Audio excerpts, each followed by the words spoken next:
ஒரு 7th கிரேடில் இருக்க ஒரு பையன் ஒரு ஹீரோ பார்த்து இன்ஸ்பயர் ஆகி டைரக்டர் ஆகணும்னு ஆசைப்பட்டு இந்த இடத்துல பிடிக்கிறான்.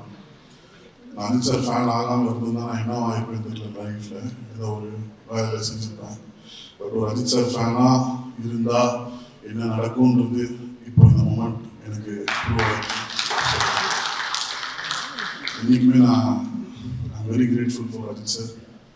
என்னை மீட் பண்ணும்போது நான் சரியான ஃபில்மோகிராஃபி இல்லாத ஒரு டேரக்டர், நான் ஒரு பெரிய ஹிட் இல்லாத டேரக்டர். ஃபர்ஸ்ட் படம் ஹிட் ஆச்சு அவ்வளோதான். பட் அஜித் சார் பொறுத்த வரைக்கும் ஹிட்டு ஃப்ளாப் இனிமே யாருக்கிட்டையும் பார்த்ததே கிடையாது. ஒரு ஹியூமனாக தான் பார்த்துருக்காரு. என்கிட்ட இருந்து அதை எப்படி அதை பார்த்தாருன்னு இப்போ வரைக்கும் எனக்கு ஆச்சரியமாக இருக்கும். நான் சார்கிட்ட கூட நான் ஸ்பாட்டில் கேட்டிருந்தேன், சார் எதை வச்சு சார் என்ன நீங்கள் இப்போ போனிக்கு சார்கிட்ட சொன்னீங்க, mark my word sir, this boy will do big, பெரிய டேரக்டர் வருவான் சார், நீங்கள் எதை வச்சு சொன்னீங்க சார்ன்னு சொல்லுவோம்.